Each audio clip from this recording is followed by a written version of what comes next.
ಕನ್ನಡಿಗ channel ವೈಟಿಯಿಂದ doctor S Tallur ಮಾಡುವ ವಂದನೆಗಳು. ಸ್ನೇಹಿತರೆ, ತಮ್ಮೆಲ್ಲರಿಗೂ ಸ್ವಾಗತ. ಧಾರವಾಡ ಲೋಕಸಭಾ ಮತಕ್ಷೇತ್ರದ ಇಂದಿನ ಸನ್ನಿವೇಶದಲ್ಲಿ ಆ ಒಂದು ಕ್ಷೇತ್ರದಲ್ಲಿ ಆಗ್ತಿರ್ತಕ್ಕಂಥ ಬೆಳವಣಿಗೆಗಳು ಮತ್ತು ಈಗಾಗಲೇ ಒಂದು ಕೈ ಮುಂದೆ ಇರೋರು ಯಾರು ಮತ್ತು ಒಂದು ಕೈ ಹಿಂದೆ ಇರೋರು ಯಾರು ಅನ್ನುವಂಥ ವಿಷಯವನ್ನು ಈ ಸಂಚಿಕೆ ಮೂಲಕ ನಾನು ನನ್ನ ಕನ್ನಡಿಗ ಚಾನಲ್ ವೈಟಿ ವೀಕ್ಷಕರಿಗೆ ತಿಳಿಸಲು ಪ್ರಯತ್ನಿಸುತ್ತೇನೆ. ಯಾಕಂದರೆ ಇವತ್ತಿನ ಬೆಳವಣಿಗೆ ಹಲವಾರು ದಿನಗಳಿಂದ ಪ್ರಹ್ಲಾದ್ ಜೋಶಿ ಅವರಿಗೆ ಮಗ್ಗಲು ಮುಳ್ಳಾಗಿ ಕಾಡ್ತಿರ್ತಕ್ಕಂಥ ಬೆಂಗಾಲೇಶ್ವರ ಸ್ವಾಮಿಗಳು ಇವತ್ತು ದಿಢೀರನೆ ನಾಮಪತ್ರವನ್ನು ವಾಪಸ್ ತಗೊಂಡು ರಾಜಕೀಯ ಅಲ್ಲೋಲ ಕಲ್ಲೋಲವನ್ನೇ ಉಂಟು ಮಾಡಿದ್ದಾರೆ ಅಂತಲೇ ಈ ಸಂದರ್ಭದಲ್ಲಿ ಹೇಳ್ಬೋದು. ಅವರಿಗೆ ಭಾರತೀಯ ಜನತಾ ಪಕ್ಷದ ನಾಯಕರು ಜೊತೆಗೆ ಕಾಂಗ್ರೆಸ್ ಪಕ್ಷದ ನಾಯಕರು ಕೂಡ ಒತ್ತಡವನ್ನು ತಂದು ನಾಮಪತ್ರ ತೆಗೆದುಕೊಳ್ಳಲು ಮನವಿ ಮಾಡಿದರು ಅಂತ ಹೇಳಲಾಗ್ತಿದೆ. ಆದರೂ ಕೂಡ ಈ ಸಂದರ್ಭದಲ್ಲಿ ಯಾರ ಮಾತನ್ನು ಕೇಳಲಿಕ್ಕೆ ಬೆಂಗಾಲೇಶ್ವರ ಸ್ವಾಮೀಜಿಗಳೇನು ಚಿಕ್ಕ ಮಕ್ಕಳಲ್ಲ. ಅವರಿಗೂ ತನ್ನದೇ ಆದಂಥ ಗುರುತರವಾದ ಜವಾಬ್ದಾರಿಗಳಿವೆ. ಹೀಗಿರುವಾಗ ಈ ಸಂದರ್ಭದಲ್ಲಿ ಅವರು ಭಾರತೀಯ ಜನತಾ ಪಕ್ಷದ ನಾಯಕರ ಮಾತುಗಳನ್ನೇ ಆಗಲಿ, ಕಾಂಗ್ರೆಸ್ ಪಕ್ಷದ ನಾಯಕರ ಮಾತುಗಳನ್ನೇ ಆಗಲಿ ಕೇಳಿನೇ ನಾಮಪತ್ರವನ್ನು ವಾಪಸ್ ತೆಗೆದುಕೊಂಡಿದ್ದಾರೆ ಅನ್ನೋದು ಸರಿಯಲ್ಲ. ಹೀಗಿರುವಾಗ ಅವರು ಯಾಕೆ ನಾಮಪತ್ರವನ್ನು ಪಡೆದುಕೊಂಡರು, ಜೊತೆಗೆ ಅವರ ಮುಂದಿನ ಬೆಳವಣಿಗೆಗಳೇನು ಅನ್ನುವುದನ್ನು ಈ ಸಂದರ್ಭದಲ್ಲಿ ಮೆಲುಕು ಹಾಕೋಣ.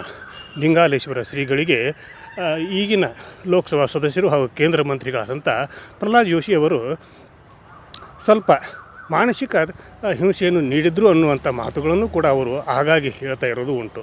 ಹೀಗಿರುವಾಗ ಹೇಗಾದರೂ ಮಾಡಿ ನಮ್ಮ ಸಮಾಜದ ಮೇಲೆ, ಅಂದರೆ ಲಿಂಗಾಯತ ಸಮಾಜದ ಮೇಲೆ ಜೋಶಿಯವರು ಮಾಡ್ತಿರ್ತಕ್ಕಂಥ ದಬ್ಬಾಳಿಕೆ ಹಾಗೂ ದೌರ್ಜನ್ಯಗಳನ್ನು ತಡೆಗಟ್ಟುವ ಸಲುವಾಗಿ ಅವರಿಗೆ ಈ ಸಲ ನಾವು ತಕ್ಕ ಪಾಠ ಕಲಿಸುವ ನಿಟ್ಟಿನಲ್ಲಿ ಈ ಸಲ ನಾನು ನಿಲ್ತೀನಿ. ನನ್ನ ಲಿಂಗಾಯತ ಸಮುದಾಯ ನನ್ನ ಜೊತೆಗಿದೆ, ಅದರ ಜೊತೆಗೆ ಎಲ್ಲ ಸಮುದಾಯದ ಭಕ್ತರು ನನ್ನ ಜೊತೆಗಿದ್ದಾರೆ ಅನ್ನುವಂಥ ಒಂದು ಧೈರ್ಯದಿಂದ ಚುನಾವಣೆಗೆ ಧುಮುಕಿದ್ರು. ಆದರೂ ಕೂಡ ಎರಡೂ ಪಕ್ಷಗಳ ನಾಯಕರ ಹಿತಚಿಂತಕರ ಹಾಗೂ ಭಕ್ತರ ಮಾತುಗಳನ್ನು ಕೇಳಿ ಅವರು ಈಗ ನಾಮಪತ್ರವನ್ನು ವಾಪಸ್ ತೆಗೆದುಕೊಂಡಿದ್ದಾರೆ. ಹೀಗಿರುವಾಗ ಅವರು ಕರೆದಂಥ ಪತ್ರಿಕಾಗೋಷ್ಠಿಯಲ್ಲಿ ನಾನು ಯಾರಿಗೂ ಕೂಡ ಹೆದರಿ ನಾಮಪತ್ರವನ್ನು ವಾಪಸ್ ತೆಗೆದುಕೊಂಡಿಲ್ಲ. ನನ್ನ ಧರ್ಮ ಧರ್ಮದ ಉಳಿವಿಗಾಗಿ ನಾನು ಈ ನಾಮಪತ್ರವನ್ನು ವಾಪಸ್ ತೆಗೆದುಕೊಂಡಿದ್ದೀನಿ. ನಾನು ಸ್ವತಂತ್ರ ಮತ್ತು ನನಗೆ ಹಾಗೂ ನನ್ನ ಸಮಾಜಕ್ಕೆ, ನನ್ನ ಲಿಂಗಾಯತ ಸಮುದಾಯಕ್ಕೆ ಆಗ್ತಿರ್ತಕ್ಕಂಥ ಅನ್ಯಾಯವನ್ನು ಪ್ರತಿಭಟಿಸುವುದು ನನ್ನ ಮುಂದಿನ ಹೋರಾಟದ ಒಂದು ಕ್ರಮವಾಗಿದೆ ಅನ್ನುವಂಥ ಮಾತನ್ನು ಕೂಡ ಮಾರ್ಮಿಕವಾಗಿ ಆಡಿದ್ದು ಕೂಡ ಈ ಸಂದರ್ಭದಲ್ಲಿ ನಾವು ಮೆಲುಕು ಹಾಕಬಹುದು.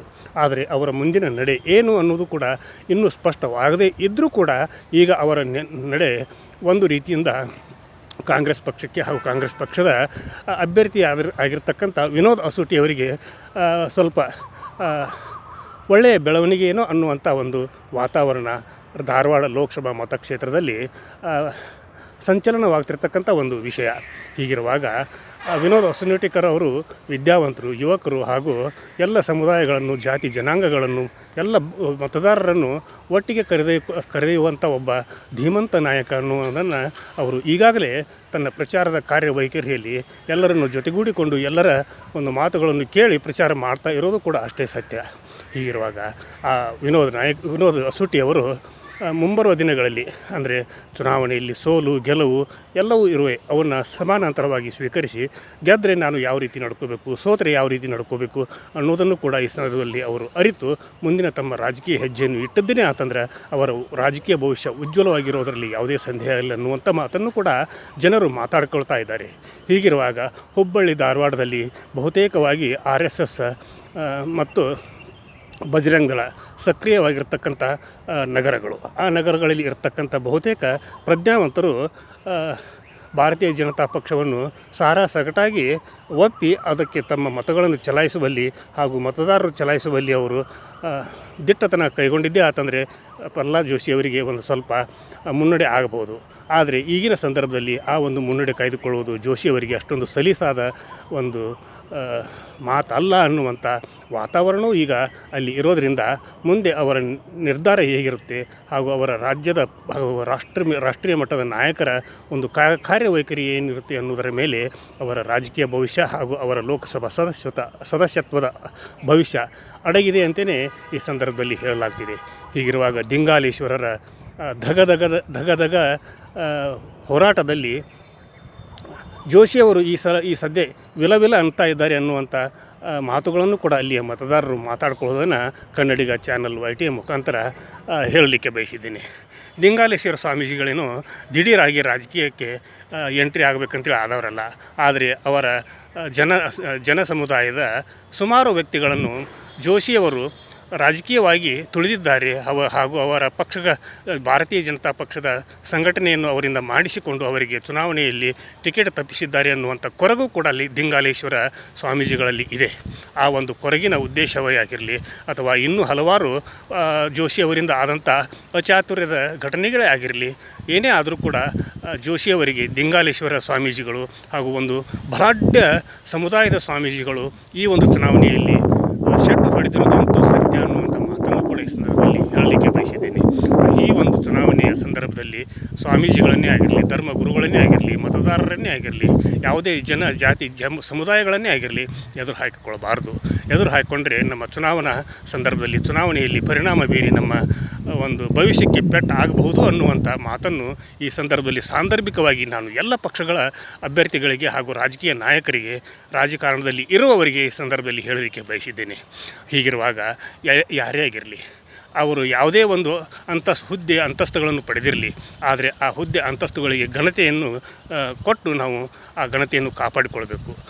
ಹೀಗಾದಾಗ ಮಾತ್ರ ನಾವು ಸರ್ವ ಜನಾಂಗದ ಒಬ್ಬ ನಾಯಕನಾಗಿ ಬೆಳೀಲಿಕ್ಕೆ ಸಾಧ್ಯ. ಯಾಕಂದ್ರೆ ಜೋಶಿಯವರಿಗೆ ಹಲವಾರು ಹುದ್ದೆಗಳನ್ನು ಆ ಪಕ್ಷದ ನಾಯಕರು ಹಾಗೂ ಪಕ್ಷ ನೀಡಿದೆ. ಹೀಗಿರುವಾಗ ಆ ಪಕ್ಷದ ನಾಯಕರು ಮತ್ತು ನಾಯಕರ ಒಂದು ಅವರಿಗೆ ಆದರೂ ನಿಷ್ಠೆಯನ್ನು ಇಟ್ಟುಕೊಂಡು ಅವರು ಕಾರ್ಯವನ್ನು ನಿರ್ವಹಿಸಬಹುದಾಗಿತ್ತು. ಆದರೂ ಕೂಡ ಅವರು ಪಕ್ಷಕ್ಕೆ ನಿಷ್ಠರಾಗಿಯೇ ಇದ್ದಾರೆ, ನಾಯಕರಿಗೂ ಕೂಡ ನಿಷ್ಠರಾಗಿಯೇ ಇದ್ದಾರೆ.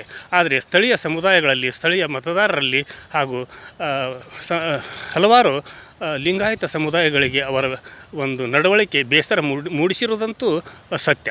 ಈ ನಿಟ್ಟಿನಲ್ಲಿ ಲಿಂಗಾಲೇಶ್ವರ ಸ್ವಾಮೀಜಿಗಳ ಒಂದು ನಿರ್ಧಾರ ಜೋಶಿಯವರ ಒಂದು ರಾಜಕೀಯ ಭವಿಷ್ಯದ ಮೇಲೆ ಯಾವ ರೀತಿ ಪರಿಣಾಮ ಬೀರಬಹುದು ಅನ್ನುವುದನ್ನು ಮುಂದಿನ ದಿನಗಳಲ್ಲಿ ನಾವು ನೋಡಬಹುದಾಗಿದೆ. ಇನ್ನೇನು ನಾಮಪತ್ರ ವಾಪಸ್ ತೆಗೆದುಕೊಳ್ಳಲು ಕೊನೆಯ ದಿನ ಇವತ್ತಾಗಿತ್ತು. ಆದರೂ ಕೂಡ ಸ್ವಾಮೀಜಿಗಳು ನಾಮಪತ್ರವನ್ನು ವಾಪಸ್ ಪಡೆದು ಮುಂಬರುವ ದಿನಗಳಲ್ಲಿ ಅವರ ರಾಜಕೀಯ ನಡೆ ಹೇಗಿರ್ತೈತಿ, ಅವರು ಯಾವ ರಾಜಕೀಯ ಪಕ್ಷವನ್ನು ಬೆಂಬಲಿಸ್ತಾರೆ, ಯಾರನ್ನು ಅವರು ಚುನಾವಣೆಯಲ್ಲಿ ಗೆಲ್ಲಿಸ್ತಾರೆ ಅನ್ನುವಂಥ ನಿರ್ಣಾಯಕ ಘಟ್ಟಕ್ಕೆ ಈಗ ಈ ಒಂದು ಧಾರವಾಡ ಲೋಕಸಭಾ ಮತಕ್ಷೇತ್ರ ಬಂದಿರುವುದಂತೂ ಸತ್ಯ. ಈ ನಿಟ್ಟಿನಲ್ಲಿ ವಿನೋದ್ ಹೊಸೂಟಿ ಅವರಿಗೆ ಈ ಒಂದು ಅವಕಾಶವನ್ನು ಆ ಪಕ್ಷದ ಅಂದರೆ ಕಾಂಗ್ರೆಸ್ ಪಕ್ಷದ ನಾಯಕರು ಹಾಗೂ ಮುಖಂಡರು, ಈಗ ರಾಜ್ಯದಲ್ಲಿ ಅಧಿಕಾರದಲ್ಲಿ ಇರ್ತಕ್ಕಂಥವರು, ಅವರು ಯಾವ ರೀತಿ ಅನುವು ಮಾಡಿಕೊಡ್ತಾರೆ.